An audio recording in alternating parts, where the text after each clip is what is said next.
Selamat sore, perkenalkan nama saya David Kevin Butar-Butar. Pada kesempatan kali ini saya akan mempresentasikan hasil analisis dan rangkuman infografis perekonomian Indonesia per April 2021. Presentasi ini merupakan kelanjutan komprehensif dari tugas UTS sebelumnya yang berfokus pada kondisi produk domestik bruto triwulan 1 2021. Pergerakan nilai tukar kurs, laju inflasi, indeks harga konsumen, pihak-pihak pengambil kebijakan ekonomi, serta gambaran umum makroekonomi Indonesia di tengah pandemi COVID-19.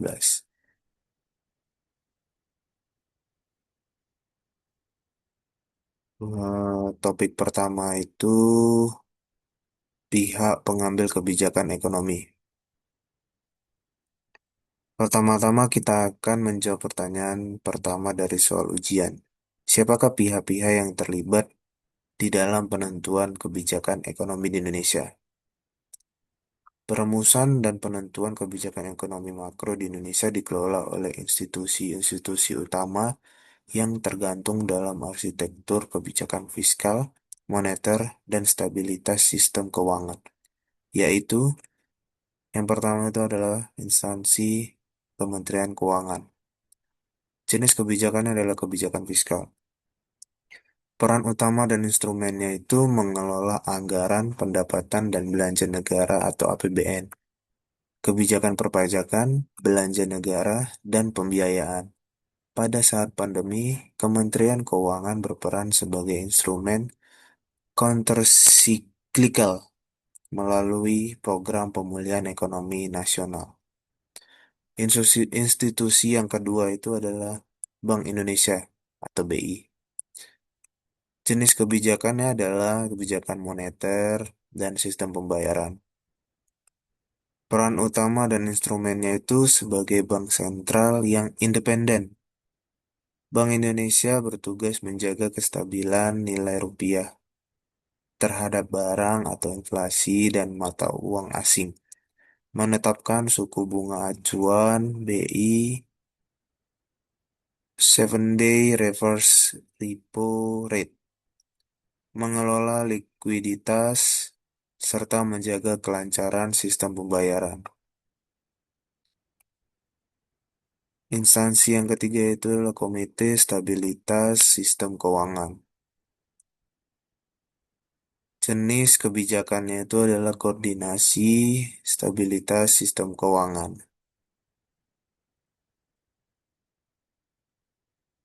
Terdiri dari Menteri Keuangan, Gubernur Bank Indonesia, Ketua Dewan Komisioner OJK, dan Ketua Dewan Komisioner LPS. Komite Stabilitas Sistem Keuangan bertugas mengkoordinasikan pencegahan dan penanganan krisis sistem keuangan secara terpadu. Sinergi antara kebijakan fiskal ekspansif dari Kementerian Keuangan dan kebijakan moneter akomodatif dari Bank Indonesia sangat krusial untuk menjaga agar guncangan ekonomi akibat pandemi COVID-19 dapat diredam tanpa mengorbankan stabilitas moneter dan keuangan nasional.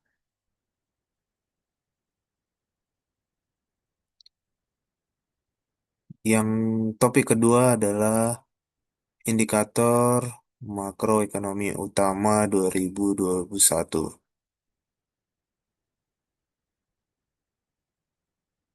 Selanjutnya, mari kita cermati data indikator makroekonomi Indonesia per April dan triwulan 1 2021.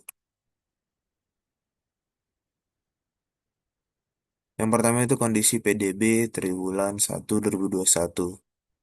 Berdasarkan data Badan Pusat Statistik atau BPS, produk domestik bruto Indonesia pada triwulan 1 2021 tercatat tumbuh sebesar minus 0,74% secara tahunan. Meskipun masih berada di zona kontraksi, angka ini menunjukkan perbaikan yang signifikan. dibanding triwulan-triwulan sebelumnya, di mana pada triwulan 2 2020 ekonomi sempat terkontraksi hingga minus 5,32%.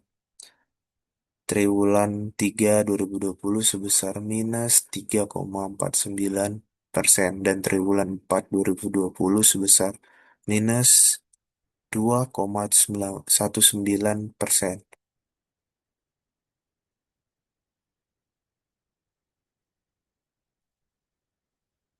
Kemudian yang kedua adalah inflasi indeks harga konsumen.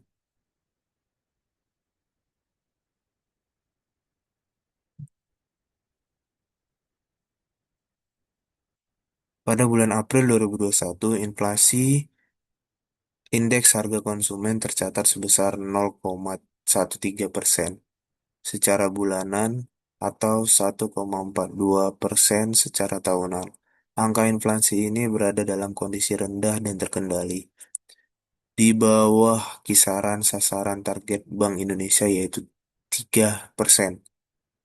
Kurang lebih 1% kenaikan inflasi bulanan terutama dipengaruhi oleh faktor musiman, peningkatan permintaan menjelang Ramadan dan Idul Fitri, serta kenaikan harga emas, perhiasan, dan rokok. Namun inflasi bahan makanan relatif terjaga akibat pasokan yang memadai pada masa panen raya.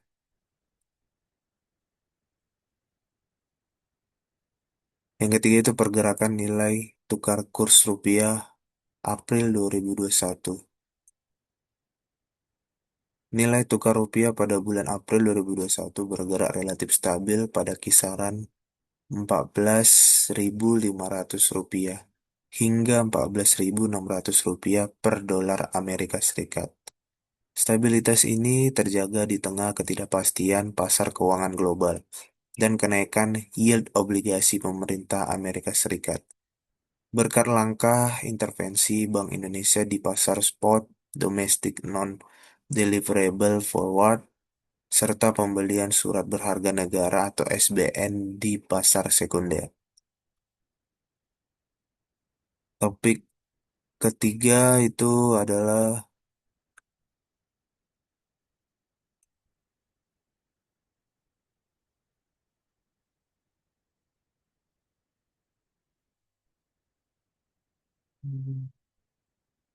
dampak kurs dan inflasi terhadap PDB triwulan 1 2021.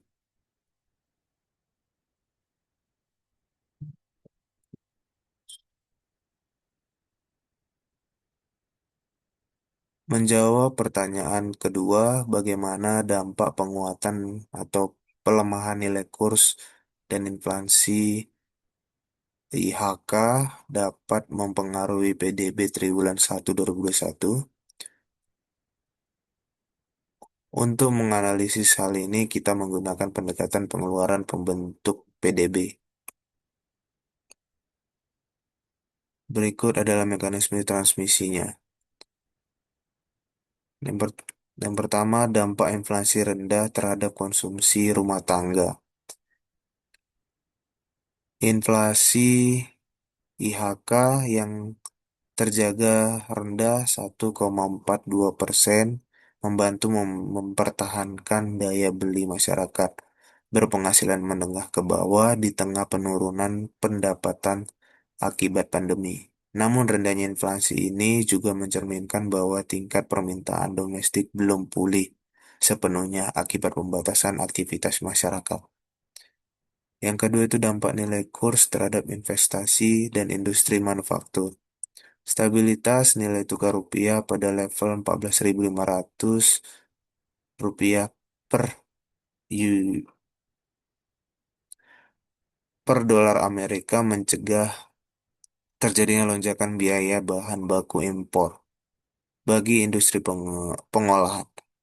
Hal ini menahan kontraksi pembentukan modal tetap bruto atau investasi agar tidak terpuruk lebih dalam.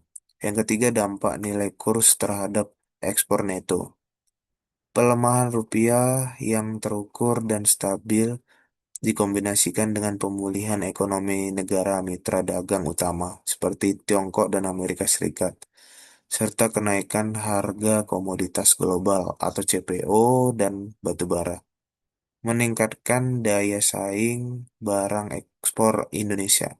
Hal ini mendorong kinerja ekspor tumbuh positif dan menghasilkan surplus neraca perdagangan yang menjadi penopang utama PDB triwulan 1 2021. Selanjutnya,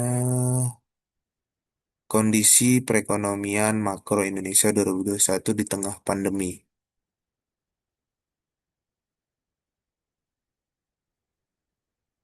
Menjawab pertanyaan ketiga, bagaimana kondisi perekonomian makro Indonesia saat ini pada tahun 2021 di tengah pandemi COVID-19? Pada tahun 2021, perekonomian makro Indonesia berada dalam fase pemulihan bertahap yang dinamis. Perekonomian berhadapan langsung dengan tantangan ketidakpastian kesehatan nasional.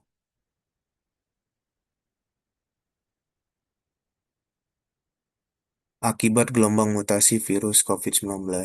Untuk menopang perekonomian, pemerintah mengalokasikan anggaran program pemulihan ekonomi nasional 2021 sebesar 744,7 triliun rupiah yang disalurkan melalui 5 sektor utama. Yang pertama itu sektor kesehatan sebesar 214,95 triliun rupiah. Penanganan pasien COVID-19, pengadaan dan akselerasi program vaksinasi gratis, serta insentif tenaga kesehatan. Yang kedua, perlindungan sosial 186,64 triliun rupiah, yaitu program PKH, kartu sembako, bantuan sosial tunai, kartu prakerja, dan subsidi kuota internet untuk menjaga daya beli lapisan masyarakat rentan.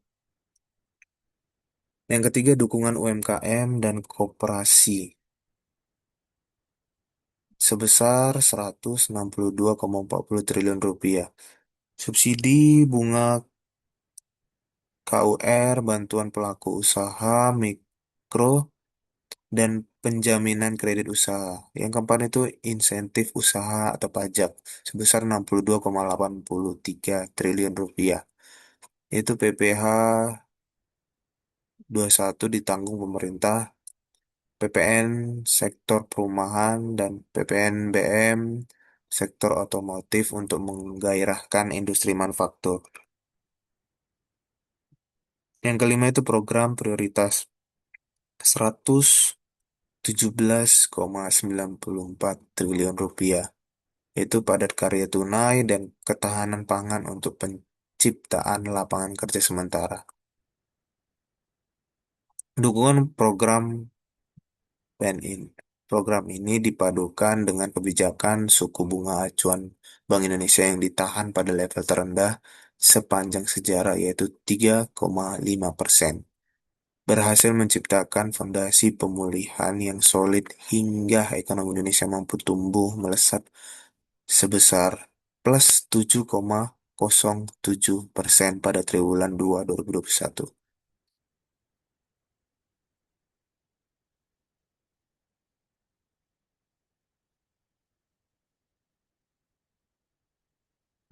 Terakhir kesimpulannya, kondisi makroekonomi Indonesia per April 2021 mencerminkan proses pemulihan yang berkesinambungan pasca titik terendah krisis pandemi.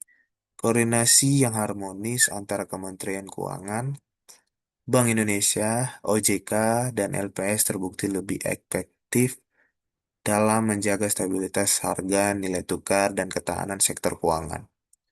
Demikian pemaparan presentasi ujian akhir semester mata kuliah ekonomi makro ini saya sampaikan. Mohon maaf atas segala kekurangan penyampaian ini.